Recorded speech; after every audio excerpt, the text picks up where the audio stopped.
Hey everybody, it's Derek here from Twisted Throttle. Today we're going to talk about our 2012 Triumph Street Triple project bike.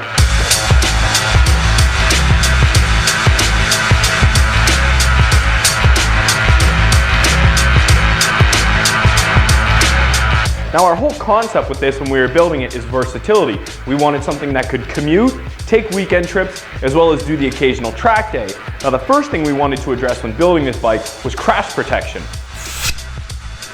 So the key aspects to crash protection is taking care of the vulnerable parts of the bike. So you want to make sure you think about those with your machine before getting started.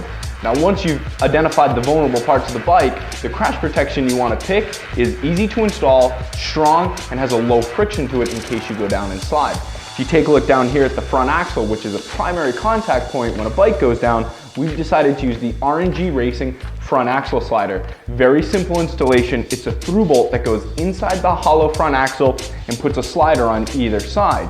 Now another vulnerable point and a contact point if the bike goes down is up here at the handlebars. And just for this, we decided to use the R&G Racing bar end slider. Yet again, easy installation, one bolt, high strength, and a nice low friction slider here on the outside. Now to protect the radiator, we also went to R&G Racing and we got a great piece, bolt-on application that's going to protect a vulnerable piece of the bike in case anything is thrown off the front tire and up in there. Now moving further down the bike, we've got engine case covers made of a polypropylene. They're about 4 millimeters thick. These offer protection for the case on this side as well as the other side in case the bike low slides. Now the main protection of the bike for the body is the SW-MOTECH frame slider right here, and it's a very unique option. If you notice, it's got a bracket that mounts to the frame and then it has a replaceable puck. A big difference between frame sliders and crash bars is that if you go down on frame sliders, you can replace just this puck, and this is true with SW-MOTECH frame sliders as well as R&G frame sliders, which we didn't decide to use on this bike.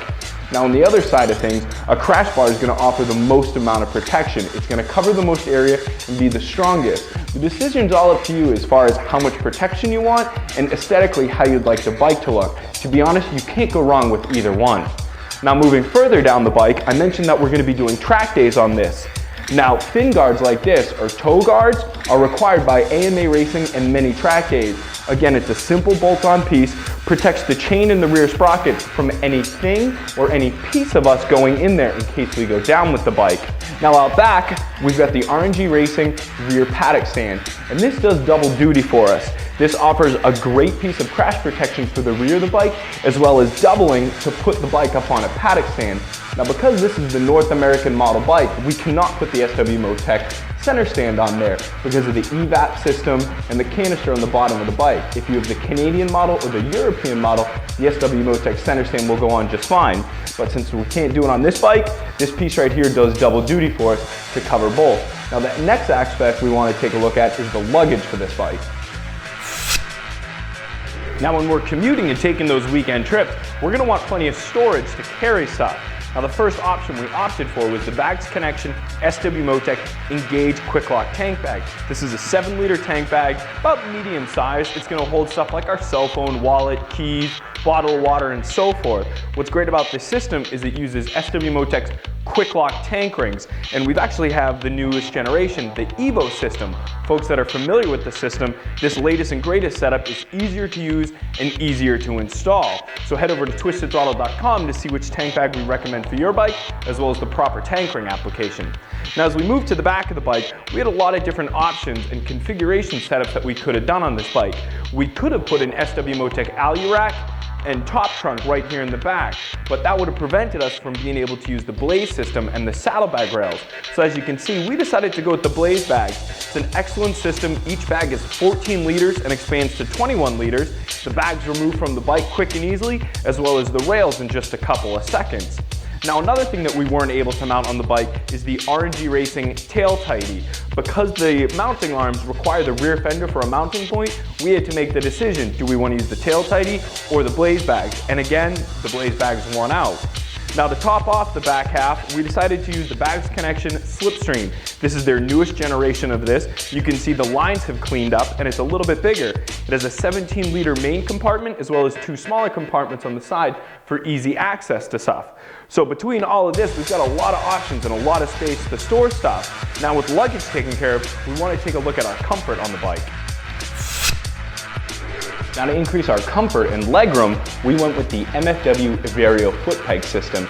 If you take a look here, we've got a 23mm displacement arm and the racing peg. Now this gives us more legroom as well as lifts the ground clearance for those track days we're going to be using the bike at. Now we didn't forget about our passenger either. We want them to be comfortable as well. So again, we used the MFW Vario foot peg setup. This time we chose to use the 30mm displacement arm, giving our passenger even more room for their legs to stretch out. And this time we used the Master Grip foot peg.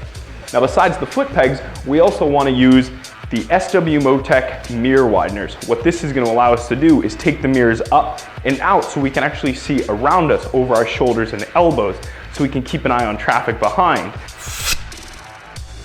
Now whether we're commuting or taking those weekend trips, there's gadgets we're going to want to bring along with us, whether it's a radar detector, a GPS, or a cell phone. In order to mount them to the bike, we're going to want to use this Tech Mount handlebar mount. Now what's great about this kit is it includes everything you need to adapt it to an 1 1/8" diameter handlebar, 1 inch diameter handlebar, or a 7/8 of an inch diameter handlebar. Now that the mounting of the gadget's taken care of, we want to talk about powering it, and we're using this SW-MOTECH 12-volt cigarette socket type charger right here with accompanying mounting bracket. It's got a weather-resistant cap right here, so even when we're not using our gadgets, we can close it up and keep water and road debris out of there. Now, thanks a lot for taking a look at our project bike right here. If you have any questions about this stuff or anything else for your bike, head over to TwistedThrottle.com.